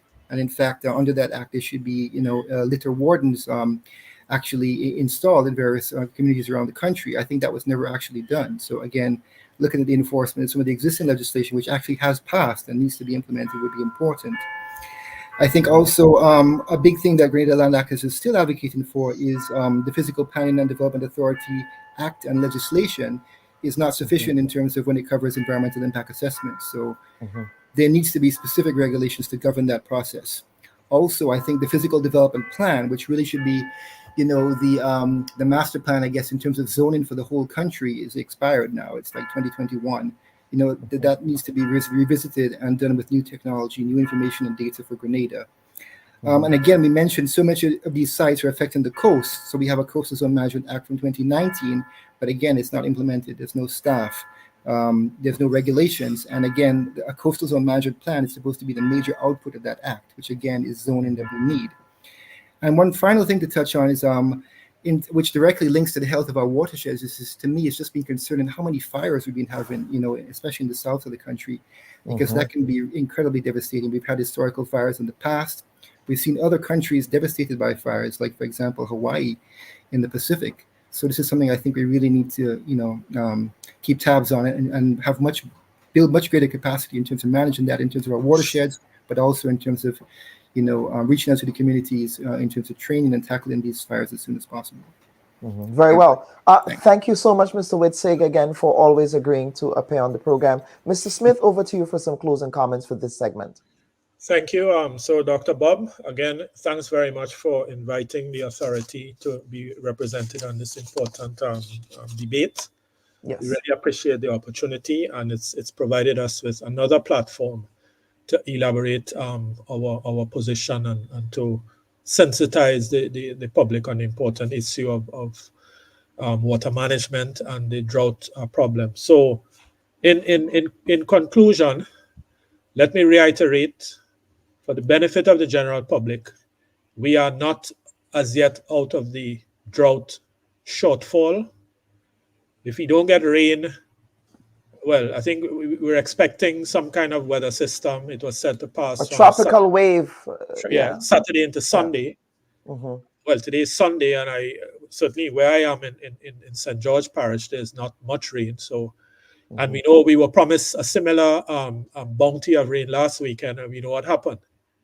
It passed north and south of us, and we didn't get any. So if another week, if we don't get rain for the next week, we're going to be back to where we were 2 or 3 weeks ago. So this is the point. We emphasize that we have not relaxed the restrictions as yet. We will publicize when it is being done.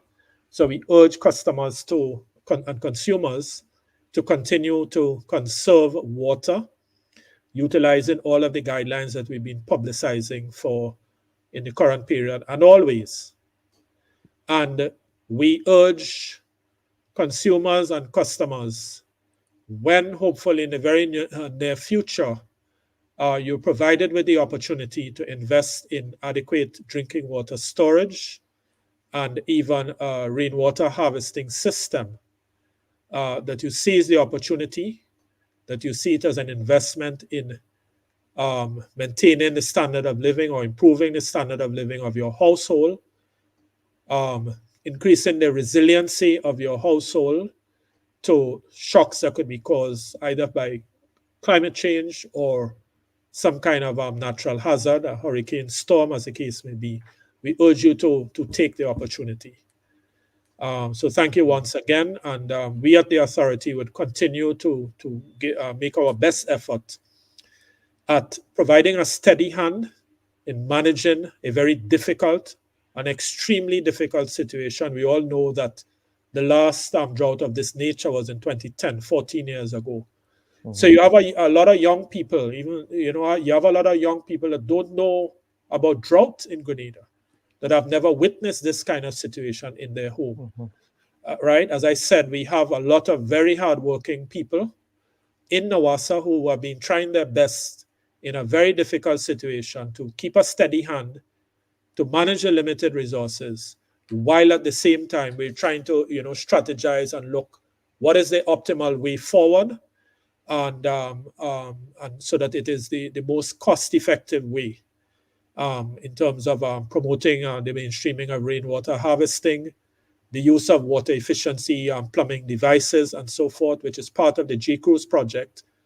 We're trying to make sure that we complete implementation of the GCRUISE project and the UKSIF project by the end of 2025, so that none of these funds, are returned to the donors and so, and a number of other measures and initiatives that we'll be rolling out in the coming future. So thank you once again. Absolutely. Panel, thank you very much. And of course, we are just gotten into the hurricane season, even though we may not be getting a lot of rain yet, although one viewer is telling us, we have a viewer comment here from Fitzroy Adams, who is saying it's raining heavily in Carriacou right now. So good for Carriacou. I hope that perhaps that rain might make its way down to Grenada. Perhaps we are not praying hard enough. I don't know, folks. Or maybe we need to do a rain dance. It's a joke, okay? I said this in jest. But viewers and listeners, what we will do is that we will take a quick break, and we are going to, as part of the quick break, publish a video that was sent to us by Mr. Nicholas McMillan.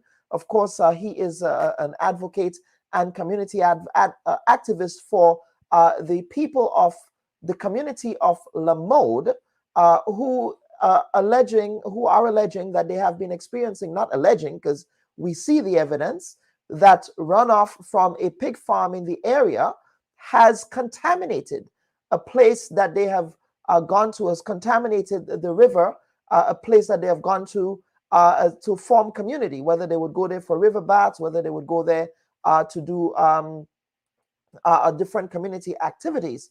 And they're saying that they no longer trust their river because the river is polluted. And so that will be a video that we will be playing in that segment. But of course, Mr. Nicholas, the invitation, Mr. McMillan, that is the invitation is always open for you to appear on the program. But I believe this is a critical issue that needs to be addressed. How do we ensure that farms, pig farms, and other industrial or agricultural type activities that are located close to water supplies are not damaging those water supplies, those waterways, those rivers and streams that we have in the state of Grenada? So viewers and listeners, please stand by for that. We'll be right back for the second segment. Now, in the second segment of the program, we do have an interview that we did earlier this week with the senior forecaster at the National Oceanic and Atmospheric Administration, who is predicting a very intense hurricane season. And he is urging all of us in the path of the storms to be prepared. This is not going to be a regular year for storms and hurricanes in the way that we think of trajectories. Right now, they're saying that the entire Atlantic basin is open season for what is expected to come our way. So please stand by for the second segment of the program. Should your loved ones pass on, they deserve to be treated with dignity. And at S.A. Johnson Funeral Home, we can provide you with that service. We can take you every step of the way during your sorrowful moments. When that need arises, call S.A. Johnson Funeral Home at 347-777-9797. That's 347-777-9797. S.A. Johnson Funeral Home is a Caribbean family-owned funeral home here in Brooklyn, providing funeral services, but in a dignified way. From cremation to burial to the repatriation of your loved ones, you don't have to go through the hassle, as we provide exceptional service that allows you to mourn and heal peacefully. For more information, visit our website, www.sajohnsonfuneral.org. Send us an email at sajfuneral@aol.com or call 347-777-9797. S.A. Johnson Funeral Home, because you deserve to be treated with dignity.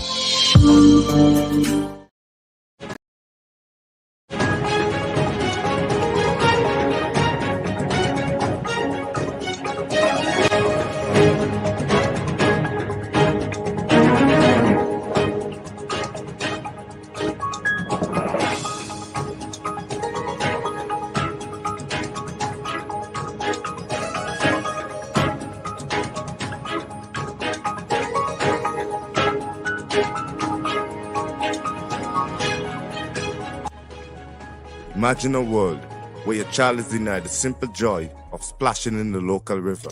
Why? The culprit is none other than pollution, transforming the once pristine waters into a harmful hazard. This grim reality is not a hypothetical scenario for the people of Lamode. Instead, it's their daily truth, a consequence of a pig farm that lays upstream. Nestled in the heart of St. George's, the Lamode River was once a sparkling haven, its waters teeming with life and laughter. Yet today, it's a shell of its former glory, tainted by the waste that trickles down from the pig farm located upstream. This farm, a source of livelihood for some, has become a source of distress for many. The story of the pig farm and the Lamode River is a tale of two sides. On one hand, we have a thriving business, providing jobs and contributing to the local economy. On the other, we have a river, its vitality sapped, its waters no longer safe for the children who once played there. The laughter has been replaced by silence, the joy by fear. Fear of ringworm, fear of skin infections, fear of the unknown ailments that might lurk in the polluted waters. The cost of this pollution extends beyond the health risk. Visitors initially enchanted by the beauty of the Lamode River leave disappointed. Their impressions tainted by the grim reality of the pig's farm impact. It's a story that resonates with the people of Lamode, who've been crying out for action. They are calling for accountability, for the ones in power to step in and stop the pollution. The pig farm, while a source of employment, shouldn't come at a cost of the community's health and well-being. Nor should it tarnish the natural beauty that makes Lamode so special. To summarize, the pig farm impact is far-reaching, affecting not only the river itself, but the people of Lamode and beyond. It's a stark reminder of the delicate balance between industry and environment, a balance that currently teaches on the brink in Lamode. The situation is dire, but it's not irreversible. With quick actions and responsible practices, the Lamode River could be restored to its former glory. The children of Lamode deserve to play in its waters once again, free from fear and full of joy. The people of Lamode deserve a river that is a source of joy, not pollution. And Grenada need a future where economic progress doesn't come at the expense of environmental health. This is the story of Lamo, the pig farm and the river that binds them. A story that matters, a story that needs to be heard.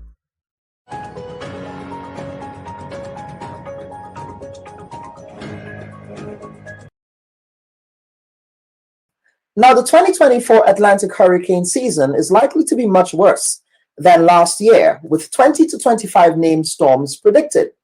And experts warn now is the time to prepare before the onslaught of storms and hurricanes begin. Warm water is fuel for tropical systems, and there will be plenty of warm water for fledgling systems to tap into and strengthen. Sea surface temperatures are well above the historical average across much of the Atlantic basin, especially across the Gulf of Mexico, the Caribbean, and the main development area in the Atlantic regions for hurricanes. Not only would warm waters promote frequent development, but it will increase the potential for systems to undergo rapid intensification, a phenomenon that has been occurring in recent hurricane cycles. Now, here to discuss the 2024 hurricane season is Mr. Matthew Rosencrantz. He's a seasonal hurricane forecaster with the National Oceanic and Atmospheric Administration, and they have put out their forecast of 19 to 25 storms for the 2024 Atlantic hurricane season. Matt, welcome to this week's edition of the Bub Report, sir. Hey, good to be here, Dr. Bub. Absolutely. And of course, you do important forecasting work. Of course, this forecasting work is happening against the backdrop of climate change, and it's happening against the backdrop of increasingly warm oceans and many changes to trade winds and all of that. So, Matt, we want to begin by talking about how the 2024 Atlantic hurricane season will be different from previous years. And are you able to determine what those paths of the storms would look like? Yeah, so we're different this year because we have developing La Nina in the Pacific Ocean that really reduces wind shear and makes it more conducive for more hurricanes to form in the Atlantic. And the sea surface temperatures, you mentioned it before, those ocean temperatures are quite warm. They're 2-3 degrees above normal. Doesn't sound like a lot, but when you add that over the entire Atlantic basin, that's a lot of fuel for these hurricanes. Unfortunately, I wish we could tell you right now, is the storm going to be coming to exactly, to anyone's front door?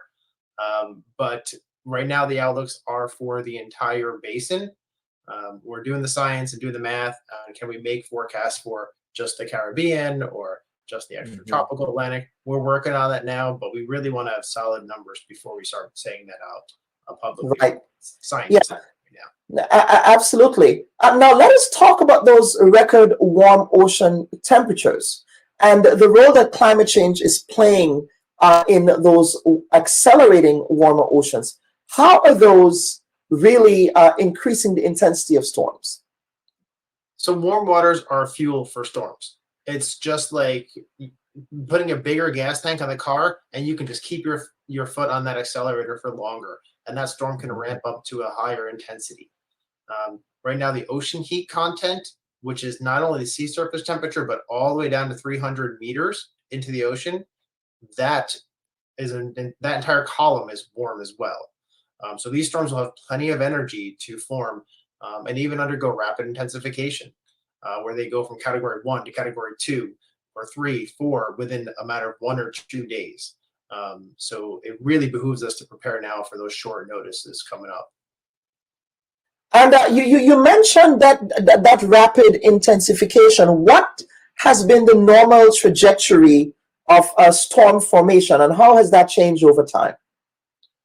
So when the oceans are warm and they go through this period of warm and cool that lasts 25 to 30 years, in these warmer cycles, you can get more of these rapid intensifications. That we noticed some of these like rapid intensifications started back in the 80s. And it really happened a lot when the satellite era took off. They were really able to do these measurements every hour by every hour in a real level. So it's a little bit of the technology helping us find newer and cooler things about the more interesting things about the planet. Where we find that technology.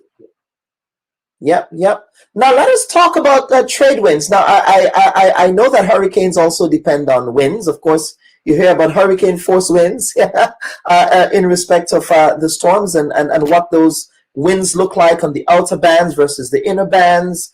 And I've seen videos of the hurricane hunter. I mean, as someone who really is afraid of turbulence, and I see the hurricane hunters flying into the walls of storms, that's a kind of intense thing there. Now, have you ever been up in one of those hurricane hunters?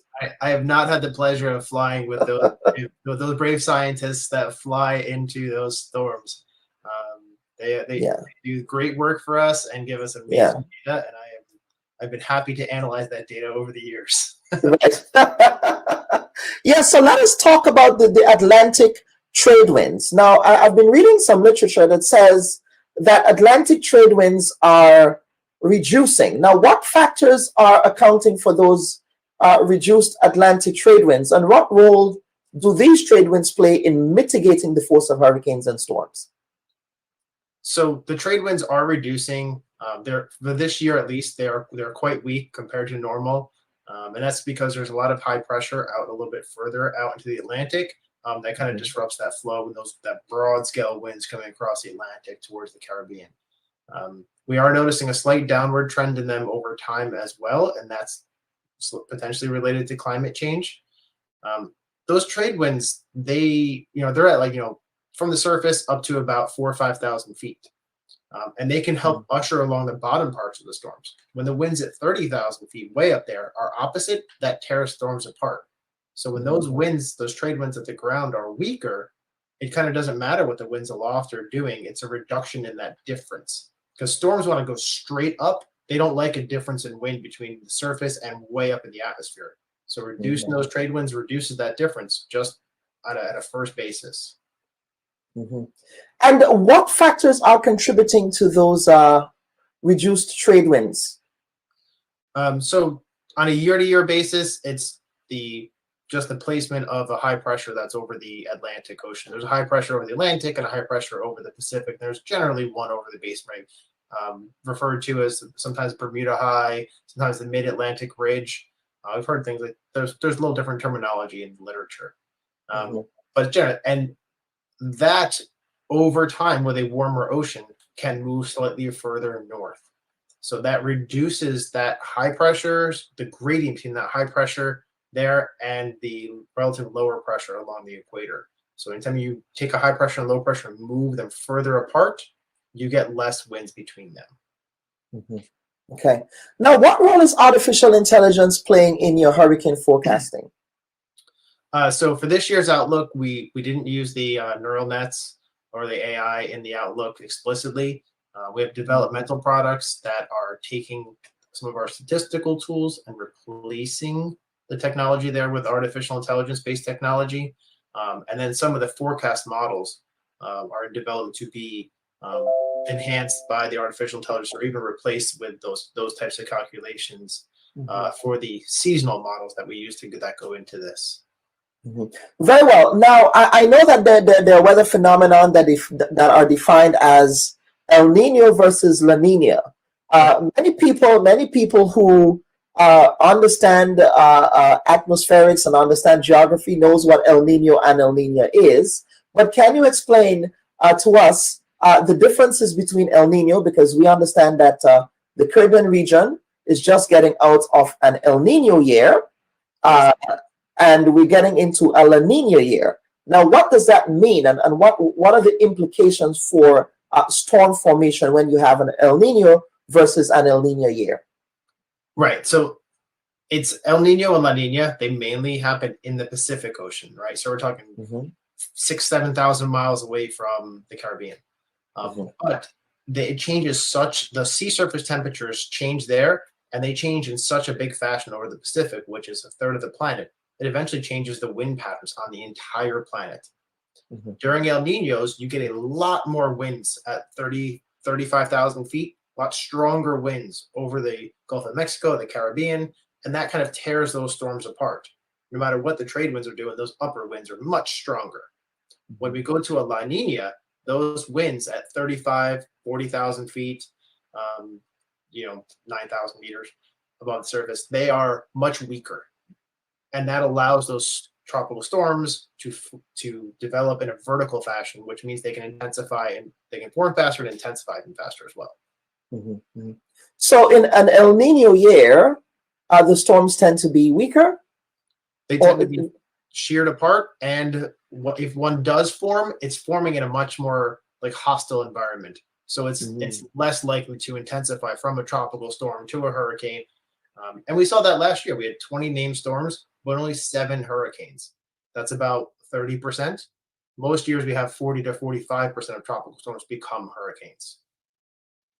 Very well. And of course, this year we also had a historic and unprecedented drought in Grenada, so much so that water rationing had to be employed. What factor did El Nino play in this? And not only in Grenada, but of course, we saw receding water levels, worryingly so, in the Panama Canal, which was very surprising to me, but not surprising given everything that has been happening weather-wise.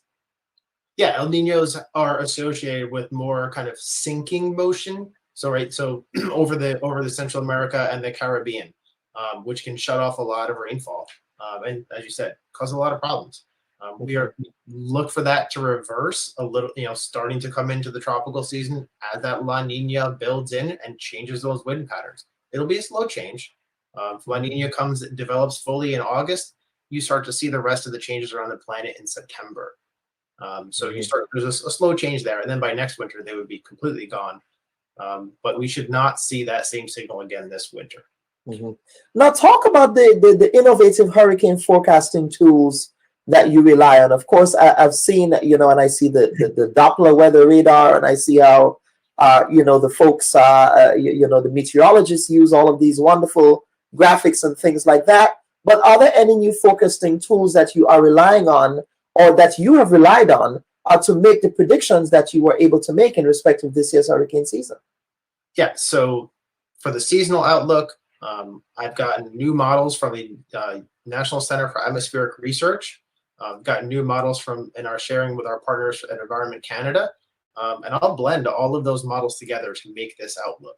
So that means literally hundreds of, maybe even 1,000 simulations of the planet for the next 9 months went into this outlook. We've also revised our tools that we use to predict the hurricanes on the seasonal timescale, the statistical tools, how we pick analog years, which years in the past we look at, to give us a better outlook. And then when you're looking at days 1, 2, 3, 4, 5, that kind of first week, National Hurricane Center has the Hurricane Analysis and Forecast System version 2 going into place this summer. And they're also going to be changing the way that we display the forecast and the forecast cone.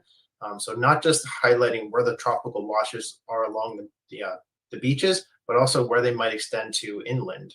And that's going to take a lot of coordination with within the U.S. and then with the international governments that issue your own watches and warnings for your country.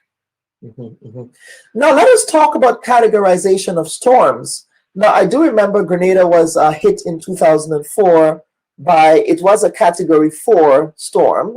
It might have been a Category 5 by the time it left the island, and that was Hurricane Ivan.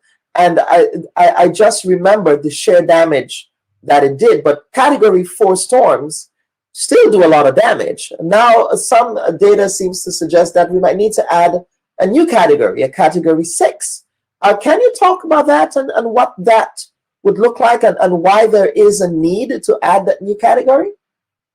Yeah, that's a debate in the scientific community. Do we need to add the Category 6? From a scientific perspective, if we're getting more of these intense storms, potentially related to climate change, where you're intensifying that wind right at the middle of the storm, do we have a higher category of storm to relay that? In building engineering, buildings need to be engineered? Is there some kind of wind threshold that's way above the current Category 5 threshold upon which we notice more infrastructure and more buildings and things start to fail? Well, then we might want to add that. I'm not sure what a person would do differently to prepare for 170 mile an hour winds versus 210 mile an hour winds at a Category 6, if that's the chosen threshold. Not sure what you might do differently. So that's why there's some debate on adding it or not adding it right now. But there's no plans within the National Weather Service or NOAA to add a Category 6 right now. But would that category 6 be based on our use? It's going to be a case where that wind threshold, that intensity threshold, is expected to get more intense as the oceans are becoming warmer, as the planet is becoming warmer. No, the categories and they don't change. The what threshold the wind says a category 1 or a category 2 or 4 or 5, 6, that wouldn't change. Potentially the number of storms exceeding those categories could change. We have seen a slight uptick in the number of category 3, 4s, and 5s major hurricanes recently.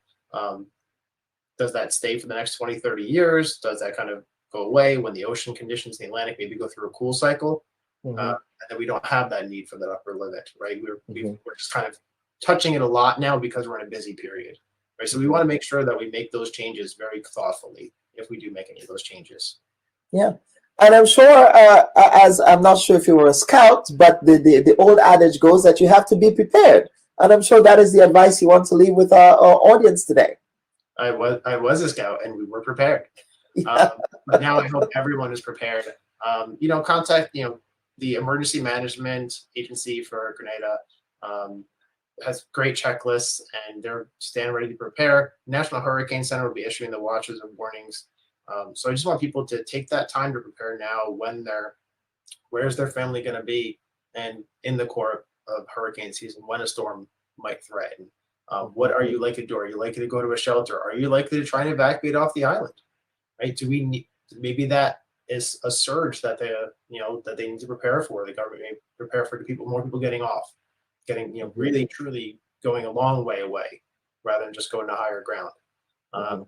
Right? Sometimes when you go to higher ground, you get more winds. But if your home is in a low-lying area, you're more susceptible to flooding, and the higher winds are less likely to take life, whereas flooding is the #1 threat to life with a tropical storm and a hurricane.